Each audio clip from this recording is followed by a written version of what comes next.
Welcome to CIHT Podcasts.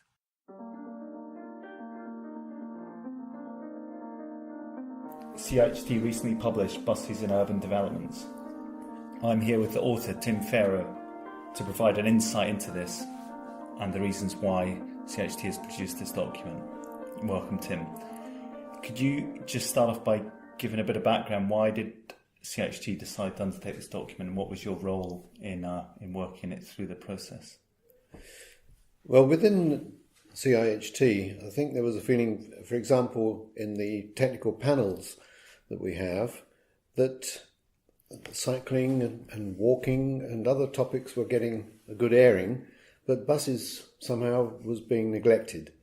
And as somebody with a lifelong passion for sustainable transport and urban development, which supports that, I felt this was a good opportunity to explore ways in which the bus can be better accommodated, particularly in new developments, housing developments, but also other town centre or business locations as well.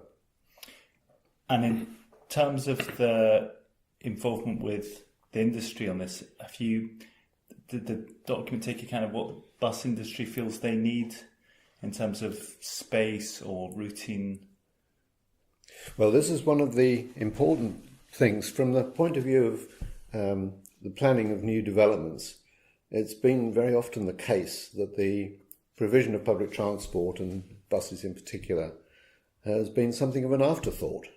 And when the infrastructure is laid down, the width of the roads is determined, and the layout of roads is determined, it's too late then really to start thinking about how you're going to serve that area by bus.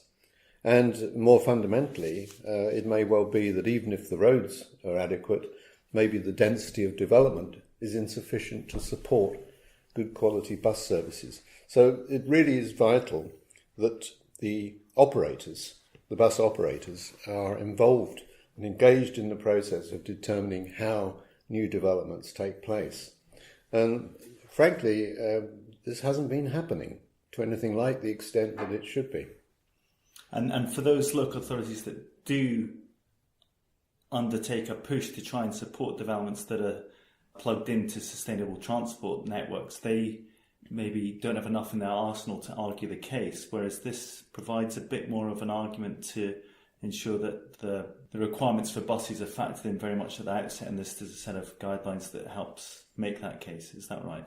Well, that's an important point, because what we have is national planning guidance in the form of the National Planning Policy Framework. And it makes very clear that developments should be configured in a way that enables buses and other public transport to be a key part of the way that people get about in those developments. But although that's a very strong policy statement from government level, up until now there hasn't been any real guidance to local planners and others as to how you actually achieve that objective. So this document, I think, fulfills the purpose of taking that policy and showing what that involves to implement it on the ground. Which sounds quite fundamental importance for the sector then to have something like this. And also, recently there was the Bus Services Act 2017, which tried to give more options for franchising in city regions, and therefore a kind of renewed emphasis, I think, on bus provision in areas. Do you see this document complementing some of the aspects of the Act? Well, in the sense that the aims behind the production of the Act of 2017, the aims there are a sort of recognition that more needs to be done to create better quality bus services, and in particular bus services that are going to be viable and sustain themselves in the long term. And this document, which focuses on the physical infrastructure and the the physical shape of developments is complementary in the sense that provides the groundwork, if you like, ensuring that passengers will emerge on the street when the development is complete. And the Bus Services Act, of course, is designed to, as you said, to provide more options for having buses provided in a way which is financially and economically viable, whilst also being services that meet the requirements of the area. And we must bear in mind that although our document here focuses on new developments, it's not just the buses within that new development, because those buses will be going to destinations out in existing areas, notably the city centre or the town centre or the employment zones. So the quality of the bus services isn't determined by the development itself, it's determined by what is happening on the network as a whole, and that's where the issue of franchising and so on becomes so important. Interesting. And there are examples in the document where bus services do work very well. There's high quality bus services that attract high levels of use. And obviously if you have that, there's a win-win situation. Do you see a concern that the focus at the moment on housing development is not catering enough for these new developments plugging in to using public transport sufficiently? Well, it's not happening enough. I mean, it's happened in some places, and there are examples in the document of where the developments have been planned around high-quality bus systems, but they are few and far between. And I think possibly we've had in this country more of a focus on rail transport, and in a few places tram transport. And the bus has never really been seen as capable of supplying that quality of service. But it's absolutely essential if people are going to be less reliant on cars, and certainly essential to have good quality bus services if people are going to decide not to own a car at all. And that's the ultimate objective, really. If you've got services which are so good that people will ask themselves, well, why do I need to buy a car? That's a huge achievement, because if people don't have a car, their use of public transport, walking and cycling, is so much greater than those people who do have a car sitting outside. So it hits other policy aims of improving people's health by using public transport. People walk more to get to the bus and from when they get off the bus. So it's yes, in that wider sense. That's right. And of course, the key thing about bus services is, why do we want people to use bus services?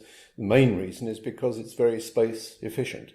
And if you've got more compact developments possible by having smaller roads, smaller parking areas, and so on, it means that people have much more facilities, schools and shops and so on, in closer proximity than they would do in a car-based environment. One of the key areas you have addressed is the distance that people walk to get a bus. Could you explain how you've adopted a more sophisticated approach? Yes, well, it's important to recognise that planning good developments with good quality bus services is not just about the frequency of the buses and the vehicles, the bus vehicles themselves. It's also about the quality of the walking route that people take to walk from wherever they're coming from to the bus stop. And that, as part of the overall planning exercise in new developments, I think is something which is often neglected. For example, there's a pretty widely known standard adopted for a so-called maximum walking distance to the bus stop. And that standard has been around a long time, but it doesn't explain the full story, because the distance that you actually walk on the footpath network or the road network, the street network, is going to be the determinant of how, what people regard as an acceptable walking distance, and not just a circle with a radius of that distance. The actual walking distance is nearly always about 2/3 of the area that is described by a circle of the given distance.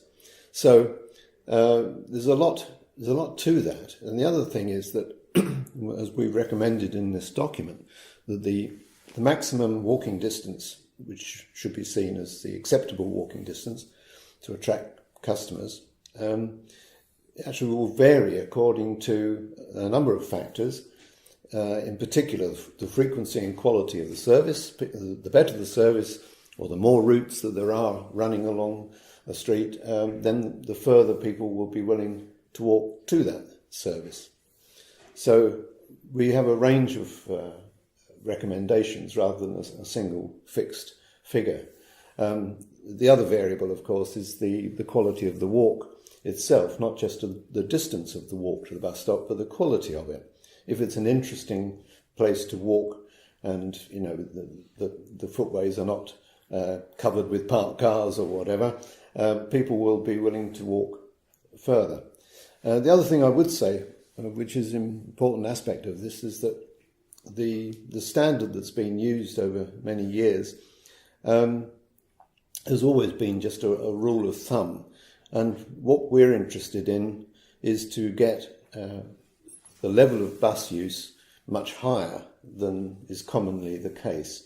So, existing bus passengers may be found to walk quite long distances to the bus stop, but in many cases they will be people who have no choice. They have no car available, and they simply have to walk those distances. But what we're trying to do is to create developments that actually encourage the use of buses. And in order to do that, the distances and the quality of the walks must be much better than what we see in standard developments. And just the standard, just for clarity, what is that distance? Well, the figure that's been kicking around a long time is 400 metres. But that's fine for a high quality bus rapid transit system and so on. That will be it's still a pretty good rule of thumb. But in attracting high levels of use, where maybe the quality of service is not quite as frequent, it's a 15 or 20 minute service rather than 5 or 10 minute service, then 400 metres is looking too long. And in those circumstances, you try and reduce the planning distance. Of course, it's a balance, because there's two ways of doing it. You can up the density of the development to create more passengers, to create the higher quality service, which will then mean that you don't need to provide such a short walking distance. So in a way, it has to be, and I suppose this is what the document is all about, is how you combine bus planning with development planning. Good. Well, I think your contribution to that agenda sounds like it could be very valuable indeed, particularly at a recent CIHT event. I think from a local authority perspective, they were saying this is very valuable. From a planning perspective, they were saying this is very valuable. And also from the bus industry themselves, we're also saying this is incredibly valuable. It's something that hasn't existed in the past. It's very much needed. So well done, and thank you very much. If people are interested in looking at the documents available on the CIHT website, under the section which is under STUI, so you go to www.ciht.org.uk/STUE. Okay, thank you very much, Tim. Thank you.